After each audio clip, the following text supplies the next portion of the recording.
okwu gbasara ọdịnala ka anyị jee n'obodo ekwu okwu gbasara ọdịnala.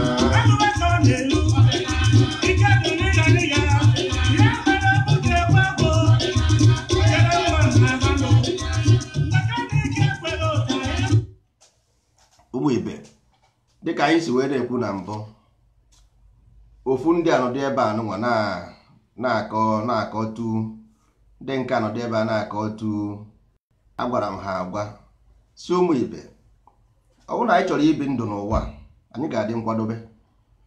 Kama anyị adịghị nkwadobe, ka ụmụ anyị dịrị nkwadobe, ka ụmụ anyị, ka anyị kwado na ụmụ anyị ihe a na-achọ ịfụ, ha ga-afụsikwa anya. Onye kpụrụ isi n'ebe na ya fụrụ ụzọ ma ncha, onye fụrụ ụzọ n'ebe na ya afụsie n'anya. Ụmụ ibe, ụmụ anyị ga-afụsikwa anya, ka anyị jide kịta kwadoro ha obodo, ka anyị kwadoro ha uche ha. Ọkwa uche ha, uche ha. Ndị Igbo nwere ihe a na-akpọ akọ na uche. Akọ na uche wee program n'ala Igbo. Akọ na uche, ije n'ime akọ na uche, ị ga-enweta amamihe, ị ga-enweta afụfụ, ị ga-enweta echiche, ị ga-enweta ihe ọjọọ, nweta ihe ọma, nweta ọgaranya, nweta ogbenye, nweta ikwu na ibe. Ihe niile ahụ program eji azụ nwa. Ndị Igbo nwere ihe a na-akpọ ntọala Igbo. Ije na ntọala Igbo, ị ga-enweta ihe a na-akpọ arụsị, nweta ihe a na-akpọ ịchụ àjà na ịgba afa. Ọ bụ ihe eji azụ ụmụazị. Ndị aka ndị abụrụ na-egbu ọgụ ka akpagharị. Ịjụọ ha gịnị ka ha na-eme, ọsịọ ihe nna nna ha mere ka ha na-eme. Nwanne, ite ọnụ ya ta oyibo ọrụ sacrifice. Sacrifice will to give away something. But amaghị m ebe uche ndị a gara aga. All this thing mere now, ọ ihe a ka nna ha mewere wee baa n'ohu. Ihe a ka nna ha mere wee baa na condition ha nọ taa. Nya ka ha nọkwa ebe a na-ezuzukwa the sentry, na-agbahasị ya nwanne. This thing a na-ekwu abụrụ ihe ị na-ezuzu. Ị nwere a body, you have a body. So anụ is body, anụ arụ is flesh, to kill the flesh, so that you will work with your brain. Kill the flesh so that your brain can be free of thinking. Osimba, owe ewu na ọkụkọ, ogoro bọọlụ, ogoro fanta, ogoro biskit na granọt. Ebe ụmụazị ibie na-arụ nka na ụzụ. Nka na ụzụ bụ asụsụ Igbo, ọ bụghị asụsụ oyibo ka a sị na nwa bekee wetara anyị. Nna nna anyị ha na kpụrụ ụzụ, go and check. Ọ dị everywhere, evidence is clear. Nna nna anyị ha kpụrụ ụzụ everywhere. Iche na ọ bụ igbu ewu na ọkụkọ ka ha ji wee kpụọ ụzụ. Iche na ọ bụ ewu na ọkụkọ ka nna gị gburu wee kpụọ ụzụ. Ụmụ ibe, ihe na anaghị eme ndị isi ojii. Shameful, shameless people. Mmadụ ga-apụta na Facebook na-ekwu nonsense ya n'ụlọ na-egenye ntị. Even ọ bụghị the person na-ekwu ya ka m na-eblame, or the person who listen to it. Onye na-ege datịnị bụ onye ihere m na-eme. Ke ka mmadụ ga-esi apụta, uche ọ dịkwa ebe a. Uche ọ dịkwa. Nwanne, if you hear sacrifice anụ, it means you. Because life is full of nonsense evil. So clean up the evil from your own thought. You have two mind. O nwere ihe na-akpọ thought and sense. Thought and sense. Clean these things, you become free as a man. Ihe a bụ ihe tire down the flesh of the body. Because the flesh nwere weight. O nwere weight. Ọ anyị ka ọ na-anyịdo ihe anyịdo. That is why always if ha na ebe ọ bụ na anya etiri anya, ị ga-afụ anyị ebe ahụ anya ọ na-anyị arụ. So the body nwere weight. Ọ bụ a watery body. So dry this thing up, clean this thing up, kill this thing. Unu anaghị afụ na nna unu na-egbu ichi, ihe na-akpọ igbu ichi. Because the dangerous animals in you bụ that ichi egburu egbu. Ifu na egburu ya ka scratch ya, ndị mmadụ nụkwa ichi, igbu anụ, ha eburu ewu na-egbu ọkụkọ. Na today now, ndị nwa ka a na-egbuzi, after ka igbusiri ọkụkọ, ha egbubego gị nwa, gbusie ewu na ọkụkọ, ha egbubezie gị. Ị na-ebe akwa.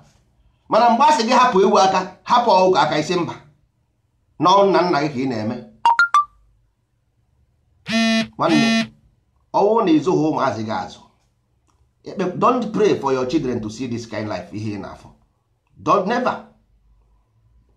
Anwakwa na anwa kpee ekpere ka ụmụ gị fụ, because ụmụ gị afọ the worst in the 24th century, ebe e nwere the whole internet, ebe e nwere every kind of electronics, every kind of information, ka mmadụ grown up pụtara tinye ya na-achọ ibu oya egbu ewu na ọkụkọ ka ọ wee baa uru.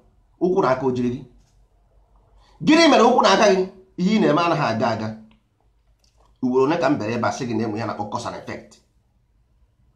Be your own cause. Create your dream. Create your life, then you follow the life. Create your own life, you begin to follow what you create, so that mgbe ndị ọjọọ ga-abịa ị mara mgbe ha bịara. Don't react to somebody else's creation. Ị na-react na ihe ndị ọzọ create asị ka eme nsọ ala, ị na-agba tịka isi ọwa ọdịnala Igbo ka a na-eme. Onye gwa gị na ọ bụghị ọdịnala ka a na-eme? Because ị mara ihe a na-akọ.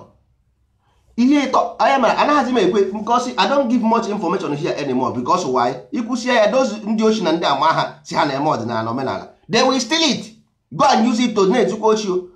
Use all this information gara na ndị mmadụ ego. Ịgba ihe a ji ekwu maka igbu ọnụ, ọ because ego dị ya na ndị pastọ. Ihe a na-ekwuru igbu ọnụ because ego dị, ọ bụ because of na-enwe ihe ọ na-emere gị. Ha ma ihe ha na-eme na ichere ọbasị. Ịma ego na anyị kara inweta ego ma anyị na-egbu anụ. Ịma mmadụ onye na-akpọ anyị ka na ha na-achọ igbu anụ. Ịmana ọnwụ na a na-egbu anụ, ịmana anyị nwanne personally ma abara iri. Ịghọtago ọtụ nwanne, inweghị ihe kpatara na akụkọ ite na-eju afọ. Ogbu mmara na mma.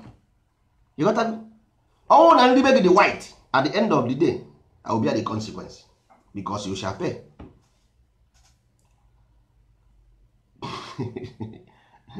Ọrụ anụ na ọrụ anụ igbu anụ igbudazi ịchụ iji inye chi gị ewu na ọkụkọ, inye ya fanta na coke, inye fanta chi gị na-ata anụ, chi gị nwere ọnụ na-ata anụ, chi gị taa azụ, taa biskiti, taa chingom.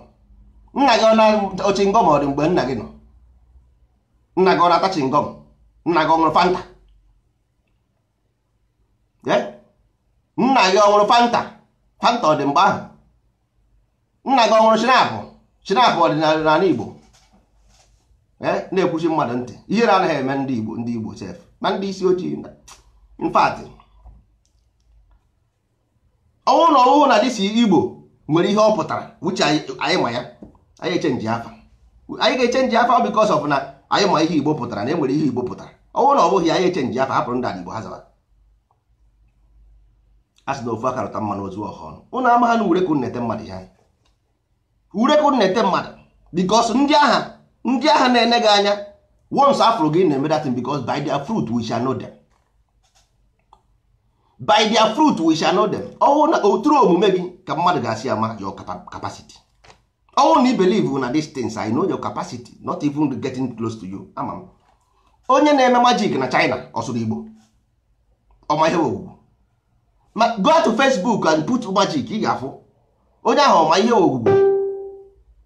Mba, mana o mere magic. Onye ahụ ọma ihe abịama. Mba, mana o mere magic. So o need those Igbo name to do magic. So ndị ajọ ọsụrụ may attach that magic to that name ka were na-egwu wayo. Simple. One no white muguda gaima na-eri. Simple. But ihe m chọrọ ka ndị mmadụ mee bụ si wepụrụ anyị this thing na ihe anyị bịara here idozi ọdịnala Igbo. So to remove those nonsense from our own culture. Ihe a na-ebutere mmadụ ure, ọ na-ete mmadụ ure. Ịghọtago? Anyị ma ihe bụ ịchụ aja. Aja is to sacrifice what you don't have, what that nonsense nọ gị ime ji gị ties you down, mere gị ji wee wụrụ a slave to other peoples. That is where anyị chọrọ ịkopụ ihe dị gị n'anya. Anyị ma ihe bụ ịgba afa. Anyị ma ihe ọ bụ.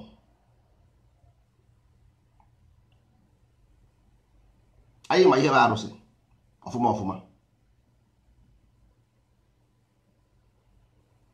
Anyị ma ihe bụ omenala Igbo, mara ihe bụ ọdịnala Igbo. Most of ndị a na-ekwu ihe ha mara ihe ọdịnala Igbo to start with. Na nwe nke eziokwu, ha mara ihe ọ bụ. Jụgodo ha gịnị bụ ọdịnala Igbo. Jụọ those people na-ekwu okwu gịnị bụ ọdịnala Igbo. they will not tell you. No explanation. Ha agaghị agwa gị anything about ọdịnala Igbo. Okay, how? Ka ọjọọ si n'elu weda. The name ọdịnala o si n'elu weda. Ụnụ ama ha na language ka ọ bụ alphabet. Gịnị ka ọ pụtara? Ke the meaning of ọdịnala as alphabet? Because nonso is an alphabet. O nwere ihe o mean. Ifeanyi Chukwu is an alphabet. O nwere ihe o mean. So onweghị any Igbo name na-enweghị ihe o mean. Gịnị bụ ọdịnala Igbo? You got to, so because ịchụ aja has nothing to do with ọdịnala Igbo. Ọdịnala is a different thing. Omenala is a different thing. Ịchụ aja is a different thing. Arụsị is a different thing. You got to, so but these things niile for the n'ime that package a na-akpọ arụsị as a package. You got to, so arụsị nwezie line nke ịchụ aja enwe line nke ịgba afọ enwe line nke omenala enwe line nke ọdịnala enwe line nke otu a o mere na-eje until the doctrine finish. Why o ga-eji wee wụrụ these people hang ya on na this igbu anụ? Why? Because it's economic. It's economic. Because number one, this culture to cultivate maka ndị na-anụ oyibo. Culture bụ ịkọ ihe, to plant a seed. To plant a seed. You know with culture. Simple. So ọwụ na ọdịnala na omenala wee culture to plant a seed. Kedu seed na plant n'igbu anụ? Bam. Kedu seed na plant n'igbu anụ? A ga-abịa after ha abịakwasị ọ dị against omenala Igbo. Ọ dị against omenala ọsị ọma ha ihe omenala Igbo. Ọsị ọma ha ihe ọdịnala Igbo. Ọ dị against because na nsị gị na ihe ahụ ị na-eme o fake. You have been brainwashed. Eriri gị eri. Ịghọtago? Ọ bụghị na enweghị ya na ọdịnala, yes, but onweghị ihe ọdịnala nwere ime weta igbu anụ. Ihe abale go to Bible, ị ga na Bible ị ga-afụ ebe aja ịchụ aja ka nkụ ebe ahụ. Bụ onye ka ifo nwa bekee na-achụ aja. Because nwa bekee ma ihe that is ọkwa ha dere. They know what it means. Ha dere the thing there, so ha ma ihe ha jide ha ma ihe ọ bụ. Ọ bụghị ije gbuo ọkụkọ na ewu n'iro. O nwere ebe ị ga na this Leviticus. Ị ga-afụ ya the way the God tell people to chụọrọ aja, bring a goat to the first. Why don't you sing the first? Go to Leviticus and open. Ị ga-afụ ya there. Ọ sị gị wetara ya isi the head. Ọ sị gị wetara ya grain with fiber, ọka. Ị ghọtara gị ka ndị Igbo na-eme ọka. Ị ghọtara? So all these things bụ ihe ndị mmadụ na-amaghị. Ị na-achọ gị kọwara ha akọwa, ha na-esi ọnwụ na-agba tịkatịkị. Ihe ndị be anyị na-achụrụ aja ụdị isi ihe dị na Baịbụl ahụ. Ọkwa ha na nna ha gwara ha, nna nwe nke bụ eziokwu. All the Bible they misinterpret the Bible. Bible ebe ahụ ka ịchụ aja dị n'ime ya. Ịchụ aja adịghị na be anyị because ịchụ aja nke anyị na-eme bụ aja ime mmụọ. Aja anyị na-achụrụ Chukwu bụ onwe anyị, arụ na mkpụrụ obi anyị. Ọkwa ihe a gụrụ unu n'igwu n'ụkwụ. Aja anyị na-achụrụ Chukwu bụ onwe anyị, arụ na mkpụrụ obi anyị. Nara nna nara onye nye ụmụ gị, nara aja dị nsọ. O nwere mgbe ọ sị ga ọkụ a na-enye Chukwu bụ ọkụ. So ọ bụ mgbe ị gaa na book of Abraham, na this Isaac, na this Genesis chapter 22. Go there. Abraham chọrọ iji Isaac wee chụọ aja. Ịghọtago? Ọ sị ya mba, na enwere atụrụ n'ebe ahụ. Isi ọwụ na Baịbụl ka dịsi igbu anụmanụ bidoro. Quote me right. Gaa jụọ nna nna gị, they will tell you. Igbu anụmanụ bidoro na Baịbụl because these people want to force themselves into omenala Igbo and ọdịnala without knowing it. So ha werezie ihe agha dị na Baịbụl werezie mee practical omenala Igbo, mee practical ọdịnala Igbo, not knowing ihe a na-ekwu maka ya. Nwanna ọ bụrụ na ịma ha n'isi mmiri, ị gaghị ama ọdụ ya. Ịghọtago? Enwere ndị Igbo na-akpọ isi eke, nwee ndị Igbo na-akpọ ofeke na isi eke. Ofeke bụ isi eke bụ isi eke, da eke nke ọgba nke na-adị ka agwọ. Bịa na ofeke bụ ọdụ ya. Ịma na agwọ na-efe ọdụ ya efe. Ịghọtago? Iwọchi ya na ụmụ anụmanụ na-efegharị ọdụ ha efegharị. So ọdụ bụ ofeke. A ji wee sị gị na ofeke ama ha mgbe ekere eke ụkwa. Isi na ọdụ, isi eke na ofeke, da bụ isi na ọdụ. eke, because eke dị important na Igbo, very very well, very important, very very important. The same eke ahụ ka a na-asịkwa gị eke na eke nke is creation na eke ụwa. Ịma na eke na-ebu ibu, eke bụ anya ukwu, ọwụ Chukwu, that is something buru ibu, ihe buru ibu, something that is buru ibu. So ọ bụ na ndị be anyị mara the reason why eji wee mechaa this thing emere, then ha ọ ga-adịrị ha na mma very very well. Mana onye ọbụla na-amara ihe bụ those things, nwanne o nwere ihe ọ ga-amụtanwu n'Igbo, ọ ga-abụ onye nkịtị forever and ever, because onweghị mgbe ị ga na-egbu anụmanụ sị na enwere uru ị ga-aba. Enweghị uru ị ga-aba, enweghị uru ị ga-aba. You are just deceiving yourself, because inside magic you can learn them. Magic is not a culture. Anybody can learn them. If you want to learn magic, you can learn it. Enweghị ihe ị ga-arụnwe with magic. You can only make, ị ga-eje for entertainment, entertain people with it, finish. Only for entertainment, game finish. Mana na Africa, pastor na-eji magic na-eme n'ụlọ ụka as a church. Mfụ na ndị isi ojii anụnwa dị useless, na agaghị ekwe. Na Africa, pastor ga-eji magic na-eme as a church. Ndị mmadụ na-aṅụrị ọṅụ na pastor ha nwere power. Magic bụzi church na Africa. Anywhere in the world, this thing is prohibited. Unless only entertainment. Only in entertainment can they allow. In museum. Only in museum can magic allow. But in Africa, go doga na the politicians self, ndị ahụ ndị nkịtị complete. Odoga na the politicians self, if this kind politicians na-erule gị, nwanne nwere future. All na this kind politicians na-ebunye pastor plan, because na pastor knows how to do magic. That means all the citizens ka achọrọ ka na deceive, because they deceive you with your illusion. This magic you about illusion, all for eye, to deceive the eye. And amụ is not difficult. Ịmụta ihe na-eme. Mana the shameful thing bụ na Africa, ha ji mere culture, ji mere religion. Magic ka ji mere religion. Anyị wee na-ewetara gị practical way of life. Ga sanitize gị, sanitize your society, sanitize your children unborn that are yet to be born and be great as a human being. Ọ ihe anyị na-ekwu maka ya. Ọhụ iwe gbuo ọkụkọ, gbuo ewu, were biskiti, were chingom na-akọ. No, ọ bụrụ ihe anyị bịara nwoke. Ọ bụrụ ihe anyị bịara.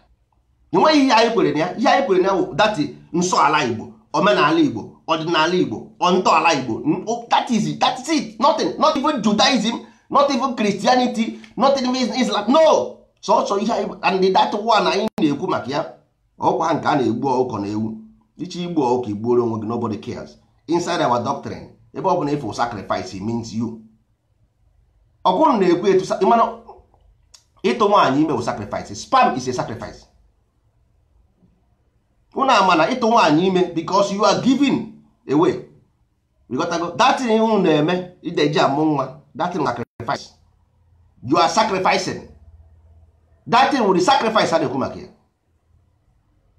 O nwere egwu a na-agụ, is a human sign when things gone wrong.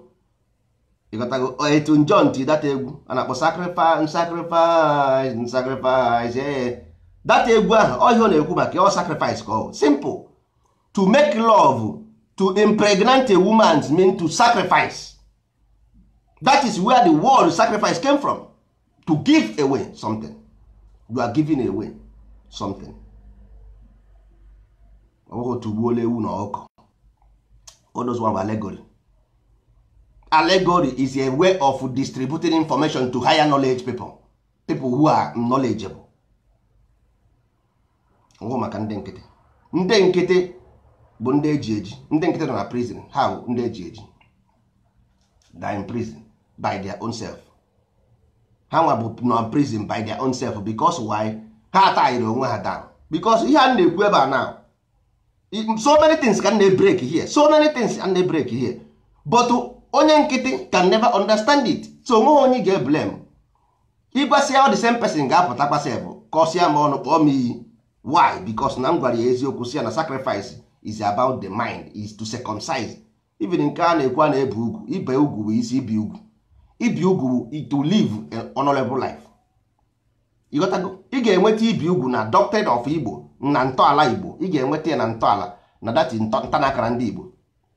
After ka ị nwetachara mberi a na-akpọ a na-ede mberi ka ọ bụ mberi bụ onye mmiri na-eri gị. Kedu ebe ị ga-anọ? Ị ga-arị n'ugwu. ịghọtago. So na this earth anyị nọ, the soul is inside water.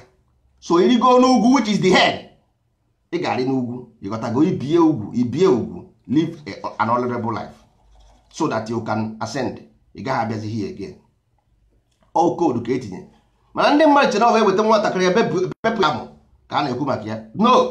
Ihe ahụ practical culture, but in original self ihe a na-ekwu about ibi ugwu ibi n'ugwu, to live here. But ndị mmadụ a na-agwa ha something otu a, ọ dị ha ka nwanne onweghị onye chọrọ gị ọnwụ na achọrọ gị ọnwa ya agaghị na-agwa gị ha na-agwa gị. All confrontation, ọ bụ eziokwu ka a na-agwa gị. We are telling you something for you to be better as a human being. Ihe ga-abara gị uru. Ihe a na-agwa gị ya ị na-egbu awụ na ọkụkọ, ijego m egbu ya mba, then why should I worry? ijego m egbu mba, then why should I worry about ihe ị na-egburu? But ị gaghị abịa na my own community dosa ewu nwụrụ anwụ, dosa ọkụkọ nwụrụ anwụ dị na-ewu ekerịta ife na-abụ ihe anụ nwere. Ụmụazị nwere ike ikuru ihe o wetara ha disease dị iche iche. ịghọtago.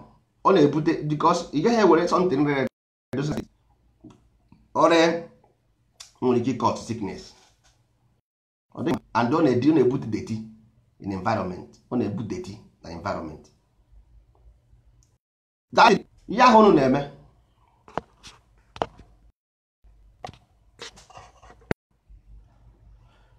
egwere onye chụsịrị datin n'iro segodi foto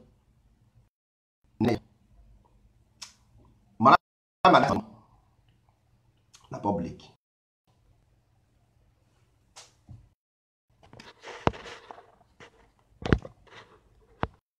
Mama datin ọ dị mma na public. Ọnwụ na datin mma na public, ọ na-enwe eye problem, ọ bụrụ inwe mental problem. Ihe ahụ i were ọbara fesasịa iji eyi ndị mmadụ egwu. Ị chọrọ iyi ndị mmadụ egwu because o nweghị anything in achieve with that, not even spiritual development. No, you are just combining magic with the culture to deceive people. Simple. And the only way you can say deceive people because you are putting fear in them. Ọgwụna.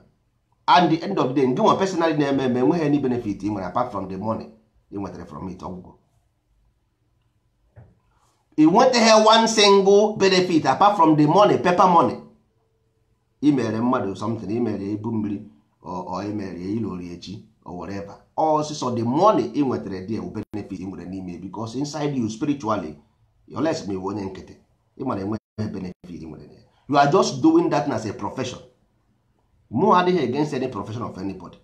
Mana ihe nna achọghị bụ otu anụ anyị bịara here to mezie our way of life for ụmụazị anyị. Ị na-ete ya ure with nonsense. Nwanne echi ịrụ this thing, go and open a shop sị na ị na-eme whatever. Wepụrụ anyị that name because that name is a concept. Ibu mmiri is a concept. Ibu ndị amoosu is a concept. Ilochi is a concept. Ịrụ ọgwụ is a concept. So ị werezie na-erizi white. How do we maintain this name? I amaghazi another name to use. We don't know another name to use. Because already ha used this letter alphabet to code the information in letter alphabet. So ị werezie ga na-erizi white. Ka ezikwedu nke anyị ga-eji wee zụọ ụmụ anyị. Ị chere anyị ga-abịa gwa ụmụ anyị ka ha na-egbu ewu na ọgọ. Ha jee mee ibu mmiri. Eje na River Niger. Ewere nonsense ganye ebe ahụ. Ewere nke aganye na River Niger n'ime abalị. Ewere ewu jenye ha pịrị apị. Were ọkụkọ nye ha pịrị apị.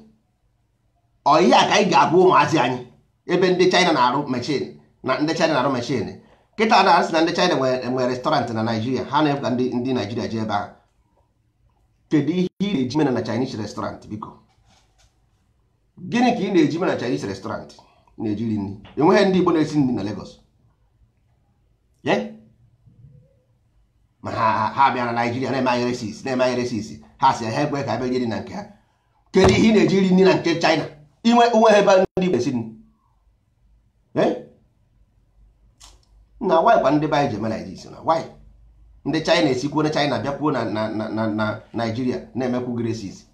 Why na ị naghị boycott their restaurant? Why must you go there to eat? Ha nọ na-emebe ọfụma na-arụ machine na-arụ everything, anyị nọ na-egbu ọkụkọ na-emezu na-ezuzugharị si anyị na-eme omenala na ọdịnala. Nna ụnụ ekwukwere ihe abịa ebe nnụ kwurukwe ndati njebe sọnwụ ya kwuru ndati njebe sọnwụ ya. Ọ dasị wa ya na-ekwu okwu nsọ ala otu ọ na-agba ha agba na ntị because ha sị na na-emebi ha biznes. Nwanne jebe biznes gị, hapụrụ anyị omenala anyị, hapụrụ anyị ọdịnala anyị, hapụrụ anyị nsọ ala anyị, hapụrụ anyị iwu ala anyị. Biko gaa mewe biznes gị, but wepụ aka na-eke enwe n'ofe tupu ọwa aka mmadụ. Ọwụhụ your own father's property, not my own father's property, but anyị nwere right to educate our child.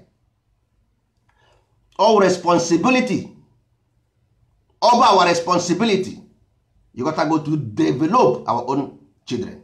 All because all no here, who are you going to blame? Or the kadatin nwere ike guarantee you a future of a child. So if you think so, that means you have a problem of mind. You have a mental problem. Ọ bụrụ na ị chere na this thing will ruo bara gị nwa ma ọ ga-abara society unu. Ihe enweghị uru nwanne ọsọ gị ma ebu mmiri 100 million times. Unless ma ihe bụ ebu mmiri, no benefit. Ịsọ gị rụọ agwụ 1 million times. Unless ma ihe bụ rụọ agwụ, no benefit. Nwanne ọsọkwa gị ma ebu ndị amoosu kpụọ arụ 1 million times, ilochi 1 million times, as long as na ịmaghị ihe bụ ilochi, nwanne no absolutely meaning. Ị ga-emekwa ya ọzọ because nke mere eme agaghị arụ ọrụ. Nweghị ọ because ihe ahụ because nwanne before anyị enweghị university, the only way anyị ji train ndị nze na ọzọ, osu, ohu, ume, eze, njọkụ, ezike, all through this things unu na-akpọ unu na-ezuzugharị na-asị arụ agwụ elu ochie eme nke ya university on their own. University on their own. Ya ka unu na-emezi 1 second, a second like this, dibia finish no man name o finish na ama ihe wu dibia. Dibia dị na nsọ ala ka ọ dị. You got that?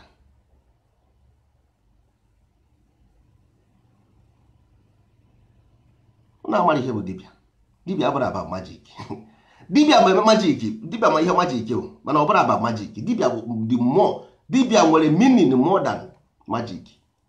And dibia enweghị ike isi asị. Dibia enweghị ike isi asị. Never. Because ọ sị asị, ihe ọ nwere egbuo ya. Because before ruo that level, ọ gafechago so many levels before ruo na that dibia. Ọ gachago ma di ala, gacha eze ala, gacha eze ka wee nwee ike iru na dibia.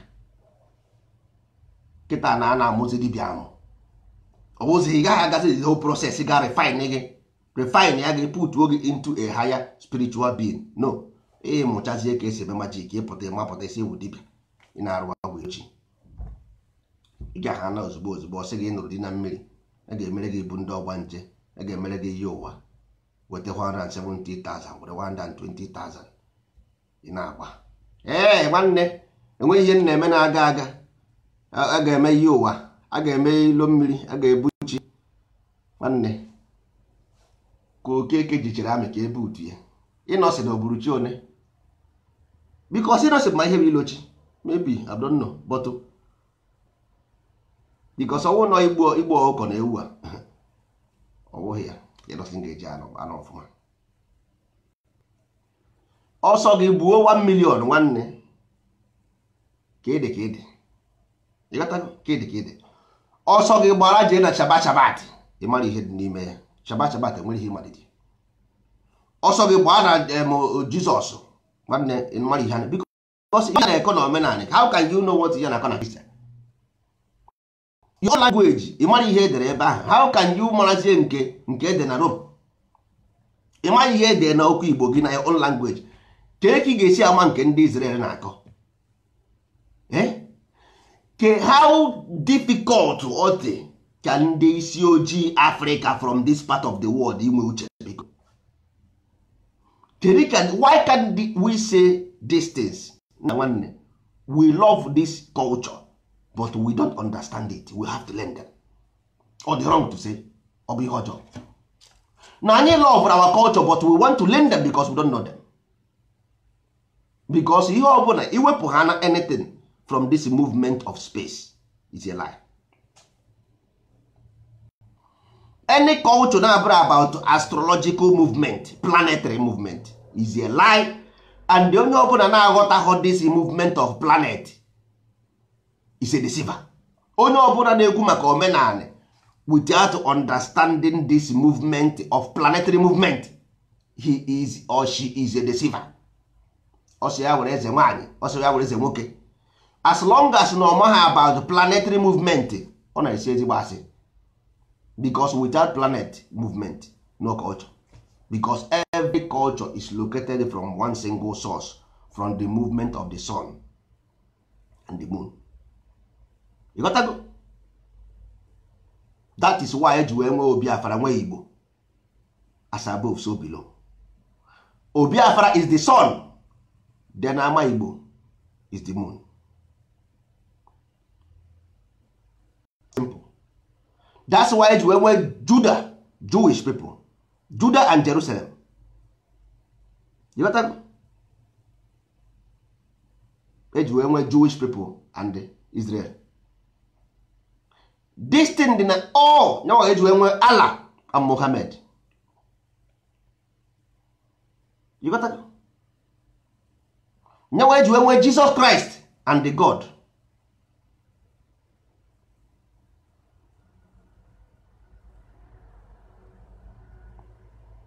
You got that? So these two things, as above so below, they must represent in every culture. That's why you have body and the spirit.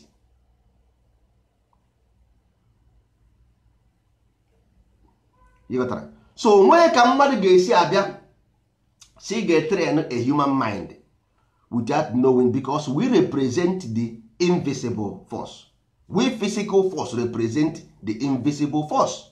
So when you master this invisible force, how can you train this visible force? You must understand them. Ọ bụghị just ịpụta isi ndị mmadụ na ihe spirit na ha akọ ya akọ. No. As long as you see behavior of this planetary movement, ọ dịghị visible, ọ dịghị invisible, anyị na-use this language to identify them. That's why we call it invisible, because not the fact you can see the shadow, but actually it's not invisible because two of them, they are connected, they work. Ọ dị ka mmadụ iburu moto n'anya, ị naghị afụ njiri moto ahụ na, mana ịfụ na njiri moto na-arụ ọrụ, and ịma na njiri nọ ya n'ime, the same thing. So mmadụ na-aga ije, ịma na ị naghị afụ njiri mmadụ ji aga ije, mana ịma na o nwee liver n'ime, nwee kidney, nwee akpa nwa, nwee akpa nsị, nwee akpa mamịrị, nwee mkpụrụ amụ, nwee ihe niile, nwee anya, nwee imi.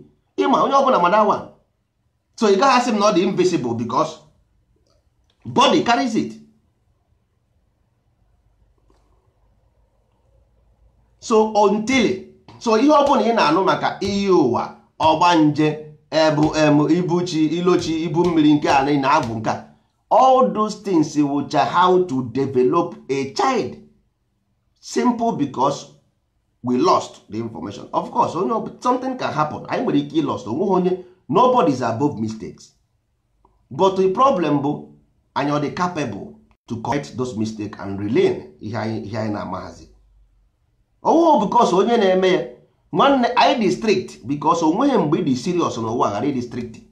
You must. Na ọ bụghị enwere ndị dị useless n'ụwa ha achọghị ịpụ uru, you must cut them off because they are not serious for themselves. Onye na-adị serious n'onwe chekụ gaja adịzi mmadụ serious. Onye na-adịghị ọrụ onwe serious, kedu ka ọ ga-esi adịrị mmadụ serious?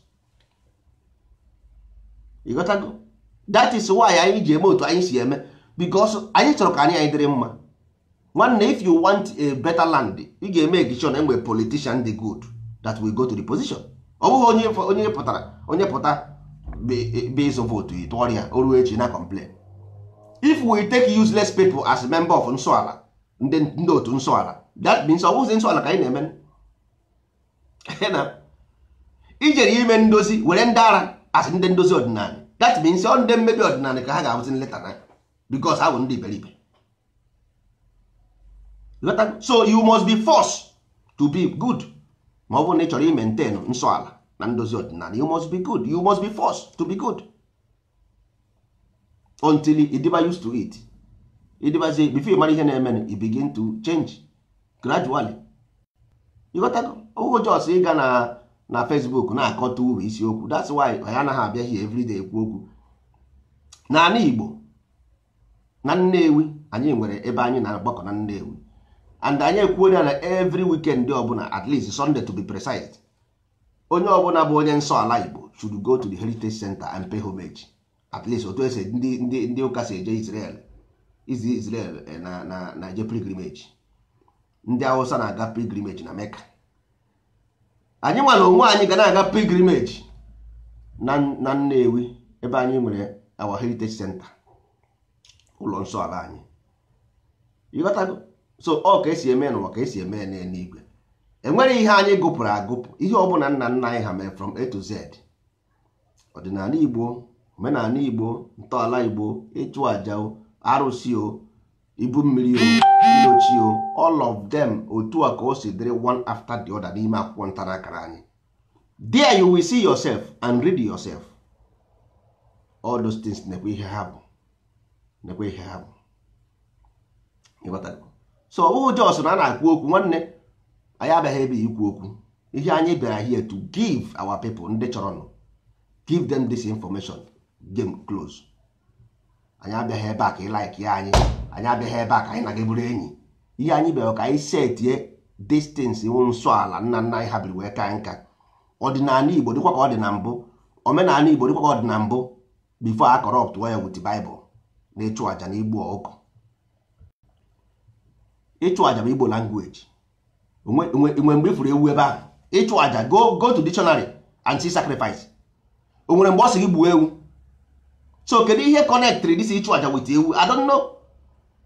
What is the connection between this ịchụ aja na igbu ọkụkọ? I want to know. Nwanne onye ọbụla emego mistake. We have done mistakes. Not only you, so many of us erigo anyị na distance. Mana mistake we don't know. Anyị amaha na but nwanne ọwụ na-eme ha because onweghị. In fact, a na-ekwuzi otu ọ dịka enwere ihe dị serious dị. Ịghọta? Onye ọbụla nọ n'ụwa enweghị mistake in a one way or the other. Ịghọta? But the issue bụ na ihe anyị na-eme anyị na-emete. Enweghị ihe anyị na-eme today ndị Igbo anyị na-emete. Anyị agbaraga Lagos develop na-achụgharị anyị. Gbaraga ugwu Awụsa develop na-achụgharị anyị. Ofu omenala nwanụ na ọdịnala nwanụ anyị nwere. Anyị ewere na ekpodo isi n'anyị. Ndị pastọ na-ezu oshi agba ama iji ebe ha tụba nwunye gị ime. Ndị na-ete isi ala ofu ihe ha. Kedụzi ebe anyị ga-esi esi? Ị na-agwa ndị be anyị si ya na only thing anyị nwere n'ụwa bụ that Igbo. Only thing we have bụ that Igbo. Anyị enweghịzi ihe ọzọ. Now this Igbo nwere usoro n'ime ya. Usoro aha bụ ihe anụ anyị na-ekwu okwu ya. Ọwụ na ya enweta the perfect interpretation of those things, we will fail as a human race and we will extinct. Ọwụ na ya enweta the perfect interpretation of arụsị, of ịchụ aja, of ịgba afa, of omenala, of ọdịnala. Ọwụ na ya enweta the perfect interpretation of ilochi, of ịrụ agwụ, nwanne, we will go extinct. Because this is the program na-run n'ime your grandfather, na-run n'ime your fathers, na-run n'ime your mothers. So only information ọ bụla itinye n'ime gị na-abụrụ destiny, it will be a virus inside your mind. It will contradict your mind. At the end of the day, it is useless. And ị ga na-ajụ onwe gị, why did you? Ka ihe mee ndị isi ojii anaghị eme ọfụma because their mind is frozen. Because there is a system inside their mind and then put another system on top of that system, their mind is frozen. itinye program ọzọ inside a computer program o froze without format nke dị ya n'ime, itinye ọ weta antivirus na tinye 2 antivirus na kọmputa o froze ozugbo, kọmputa ha froze simple. So ọ bụrụ na anyị, that's why ọ na-apịara anyị ahụ to think positively, because our mind is contradicted and corrupted. Why? Because of ihe a na-agwa gị. The system na run n'ime your father is agwụ, is ilochi, is ibu mmiri, all those things. But the problem ị nweziri bụ na ị nwetaghị the right interpretation to feed the brain to work properly. Nna gị bere nka na ụzụ, nka na ụzụ ka esi akpụ ihe ọkpụkpụ, ọ dị na your gene. Why na ịmaghị eme? Why? Because ị nweghị the right information. Ọ bụrụ na ị nwee the right information according to nta na akara akwụkwọ anyị, ị ga-afụ na ndị a na-ekwu okwu ewu to destroy and rebuild, about mind destruction and rebuild. Then if you reduce it into human existence, ọ bụrụ mgbe sperm bara n'ime egg, pia or destroy go the old sperm, create a new child from that old sperm. Because mgbe ahụ isi sperm banyere ọ dị ya pụrụ n'iro nwụọ, then ọ kụsa na the thing, rebuild a new one, which is you. Ịpụtara ebe a na ịghọtago the same thing in your mind, because your mind is the two and sense. So you have to do exactly the same thing. So only make this thing practicalize it physically, you develop nature, telephone, ihe ọ bụla you can develop ma ọ bụla master these informations. Nna gị ịghọtago ọ na-epụta ikwu na ibe na-agwa gị about thought and sense. Ikwu na ibe, ikwu with thought, then ibe with the sense, because sense that is the ibe. Ikwu ibe ahụ itizie ọfụma wụrụ ibe. You got to go all sense, because sense body self ebe ahụ ka esi nwetazie iberibe ibe. Ikwu with the thought, you got to go thought with the source. Mana ha na-abụ na arụ together. Mana ndị Igbo na-use this language every day by day. Ha mara ihe ọ, ha ma ha na ihe ahụ inner creation ka a na-ekwu maka ya, so that you can apply them physically daily, so that you can overpower ndị na-amara ihe. Mana anyị nwere place ndị na-amara n'ihe na, that is why I go, because nwanne ịzụọ ụmụ gị azụọ, onye gị respond. Ịzụọ ụmụ gị ọfụma, you will have repercussion, reaction of the ihe ịzụrụ. Ịzụ ha azụ, you will have reaction. Ihe anyị na-ata today wụ ọnna anyị ha ka ọ sụrụ ya. Ha zụọ anyị azụọ, ha ga-enweta exactly ihe ha zụrụ anyị. Ma ọ bụrụ na ha azụ ha anyị azụ, so nwanne what you sow you shall reap. Ndị Igbo so na mkpụrụ onye kụrụ ka ọ ga-aghọ. So iberibe anyị na-eme taa bụ we planted it. So ihe anyị na-eme today wụ reaction ya of the plant seed. Mmadụ agaghị akụ ọka ghọrọ oroma, ịkụọ ọka ịghọrọ ọka, ịkụọ ube ịghọrọ ube. So ọwụ na anyị si tata, because ọwụ ha about ndị mmadụ kwesịrị ịghọta ebe anyị na-eje. Anyị adịghị against any people's religion, anyị adịghị against any people's belief, we don't care. But as Igbo as identity, if we want to survive, we need a program. Anyị need the program, which nna nna anyị ha nwere one that makes them great. Ọwụ na ị gaa through history, all the whole nwa bekee bịara n'Africa kwuru na Igbo people they are great. Kedu ihe mere anyị adịghịzi great? Ndị a na-ekwu mgbe ndị ochie bụ the way of Igbo life ka ha biri wee dị great. Kedu ihe mere ha great? Study. Ha na-eme nsọ ala, ha bụ ndị Igbo, ha ma maka omenala, mara maka ọdịnala, mechaa ma agwụ ma ihe niile. Ha nwechara agwụ ntị, mana none of us ma ihe bụ agwụ ntị. Sọsọ ihe anyị na-afụ bụ dozu ritual, egbu a na-egbu ewu, egbu ọkụkọ, all those things for agwụ isi. Mana agwụ isi nwere ihe ọ bụ iche. Ọwụ na akwụkwọ nta na akara anyị ka a ga-afụ ihe bụ agwụ isi ọ agwụ nsị. Ịghọtago? Ọ n'ime nta na akara anyị ka a ga-afụ ihe bụ iche echichi, ọ bụ ikwa ozu, ọ bụ ịgba nkwụ. Because ọwụ na ị nwere distance nwanne, ịbago n'ezigbo akụkọ. Ihe ịbara bụ answering machine complete.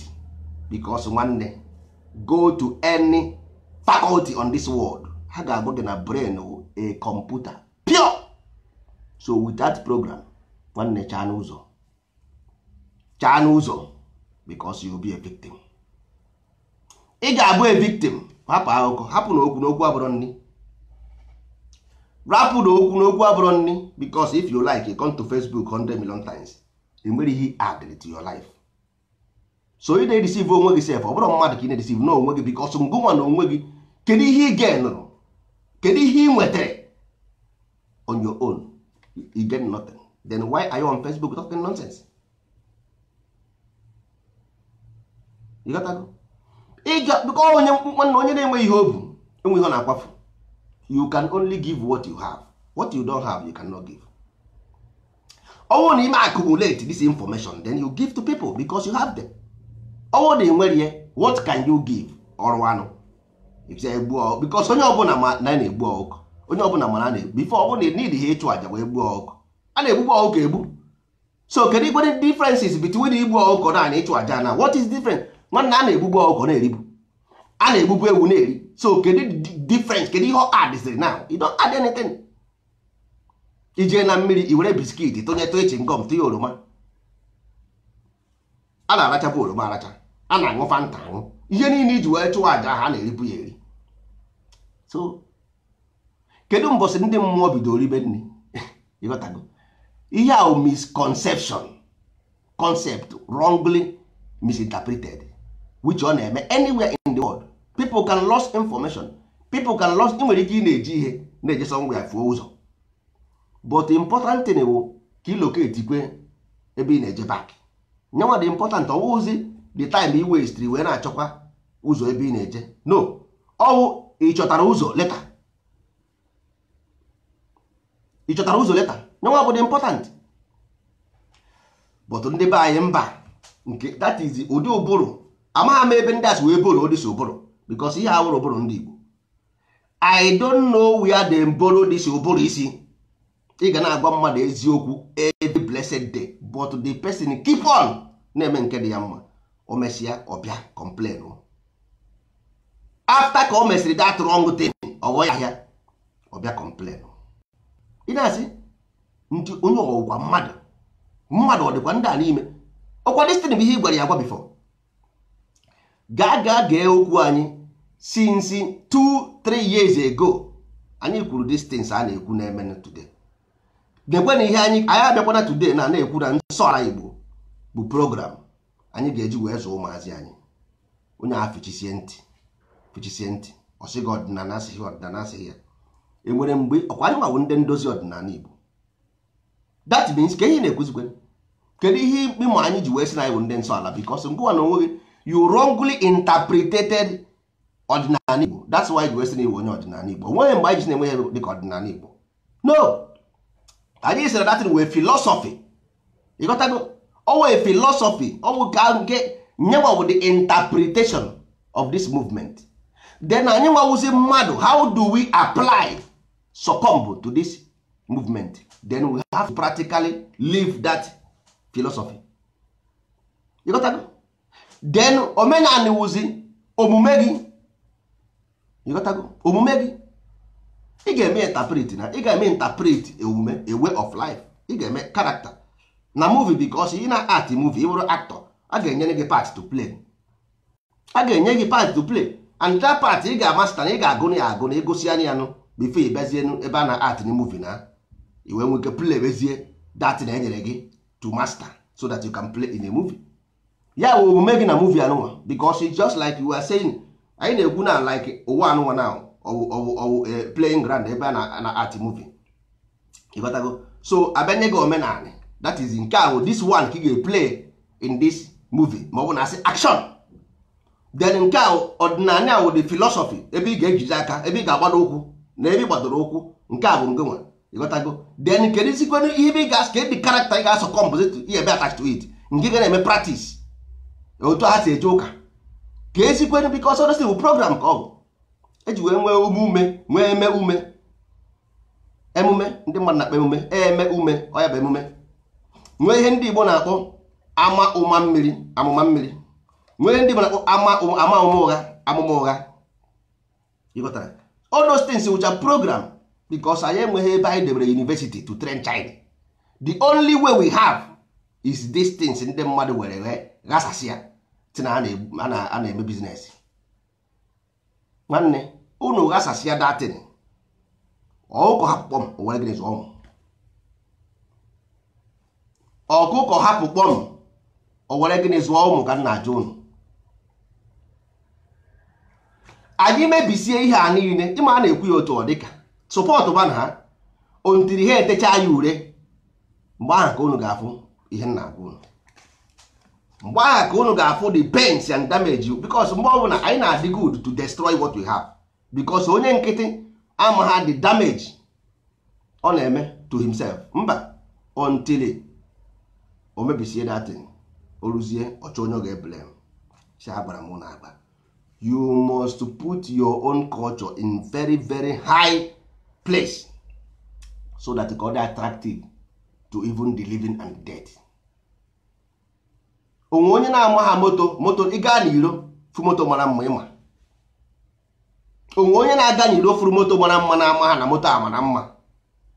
Ka onye na-ama ha na culture bụ the same thing with life you live, that no wonder this culture are attractive, that even your own child will run away from it. Who don't know that? Ka onye na-amaghị, all of us know this thing, then what is the problem with this OG become? What is the case here?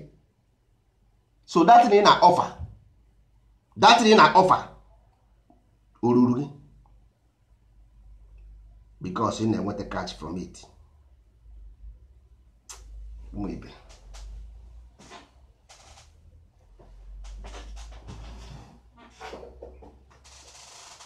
ana m aga ndị appointment dị anyị nọdụgo m ebe a kwuru ndị Facebook na-egbu mmadụ oge kwufee oge chefuo na enwere m agwa.